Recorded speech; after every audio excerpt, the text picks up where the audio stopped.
What up, everybody? D-Man back, and today I'm going to be doing a review, or rather a breakdown, of a video that I didn't expect to do. Um, Today when I was at school, the final Batman vs. Superman trailer was released, and so I'm going to be giving my thoughts on it and talking about things that you may or may not have missed. Okay, so without further ado, let's begin.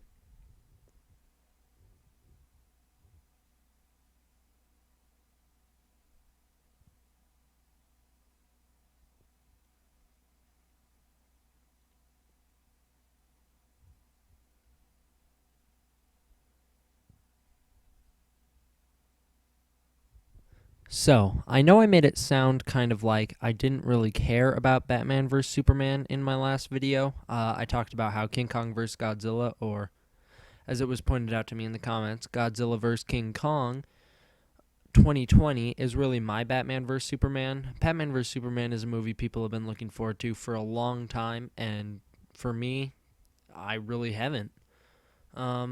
I used to always think it would be a cool idea as a kid, but then as I got older and started to get more into the Dark Knight series, I kind of accepted the fact that that fight wouldn't really go down the way I wanted it to.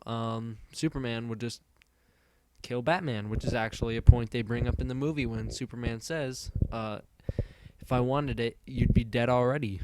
So it's interesting that they bring that up. But clearly the fight can be done considering they're making the movie and it's coming out this year. So I figured I'd talk about it.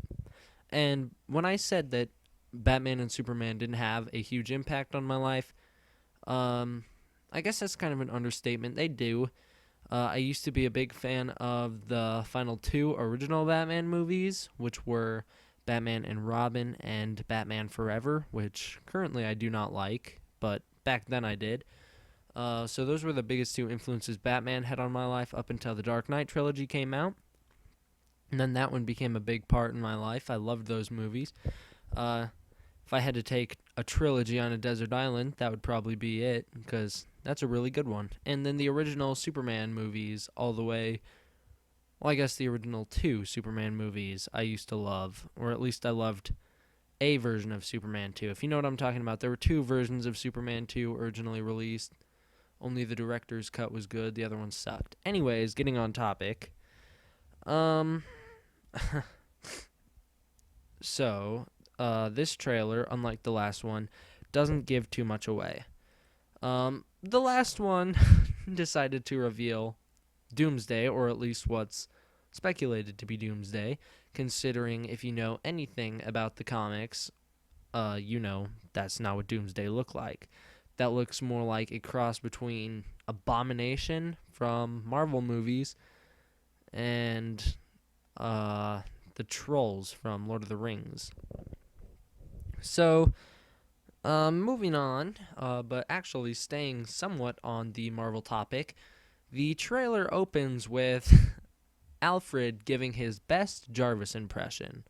And what I mean by that is, if you watch the trailer, it opens with a clip of the Batwing flying in, and the little narration or whatever Alfred gives when piloting the Batwing is so much like Alfred talking, or so much like Jarvis talking to Iron Man. I can't be the only one to pick up on that. The accent he has and just the things that he says just sounds a lot like Jarvis. It sounds like something Jarvis would say. And I mean, hey, Alfred even looks like Tony Stark, so there's that too. But moving on, as I said, the trailer opens with a scene of Batman on the Batwing. He bursts into this warehouse, I want to say.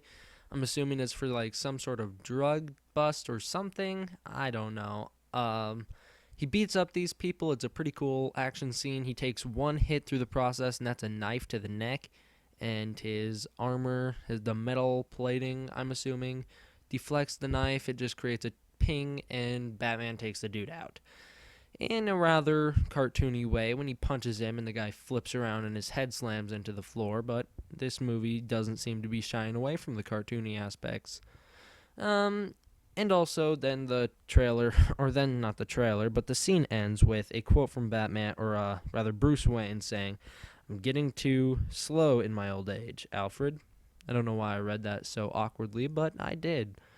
So he says that, which is a reference to this being an older Batman, a more experienced Batman, but at the same time, as quoted, a slower Batman. And then Alfred responds with, "Even you've gotten too old to die young, not for lack of trying," which Bruce responds with a very, I want to say, angry face. I don't know, it's kind of hard to read, but definitely looks a little sassy. So then we just get some, basically just lots of punching through buildings. Pretty much that's it. We just see the lasers going through the buildings, meteors falling down, or what? There's just like chunks of stuff. It was from Man of Steel. So basically, what I'm trying to say is we just got more Man of Steel scenes. That's it. Like more angles to it. You know what I'm talking about. Then we get the somewhat comedical Batmobile bounce, which is what I'm going to refer to it as, when Batman decides to drive the Batmobile straight into Superman and just kind of bumps him off to the side. We get this scene with the Lex narration of the psychotic, that quote. And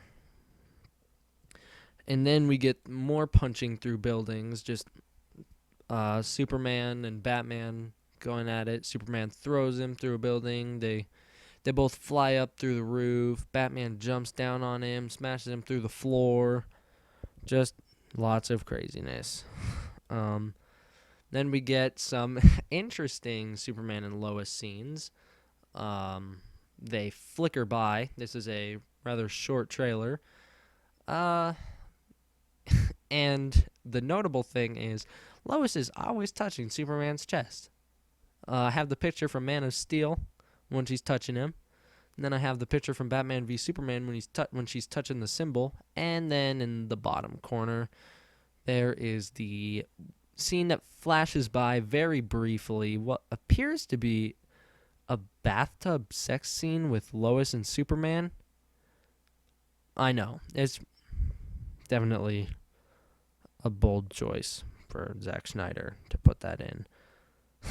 But anyways, we get a quick scene of Batman throwing a batarang. It hits somebody, and then it immediately cuts to Batman shooting some sort of projectile that looks like a large bullet, I want to say. And Superman just catches that right out of the air, which is kind of funny to contrast normal people getting hit with the little batarang and then some sort of projectile being shot out of this contraption, and Superman just catches it point blank. So that was pretty cool. And then we get a brief little part where Bruce talks to Diana Prince, and he says, "I've known women like you before," and she says, "You've never known a woman quite like me," or something like that, which of course she is referring to Wonder Woman. And then it immediately cuts to a scene of Wonder Woman doing this weird jump scream thing where she jumps towards something, probably Doomsday, with her sword out, and she screams as she does it. And I just want to say that looks so fake. I think all the Wonder Woman scenes they've showed in the trailers have looked super fake. First off, when she's hit with the giant blast from Doomsday, yeah, her shield turns like bright red, yet her legs are untouched. And then later on, or I guess in the first trailer, we see her like bounce off something, and it looks really fake, which is the picture you see in the right corner. Picture you see in the left corner is Injustice: Gods Among Us, which had Wonder Woman.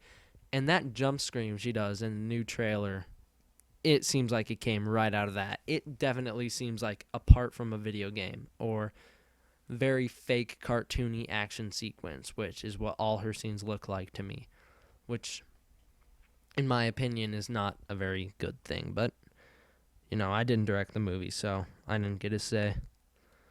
And then we just get some filler, Batman and Superman fighting. Superman's mom drops a coffee pot. That's about it. The only notable thing is Batman has spikes on his boot for whatever, kicking harder and traction, I guess. Now into the more interesting part of the filler, which was a very quick flicker by of this whole nightmare sequence we've been seeing consistently throughout the trailers.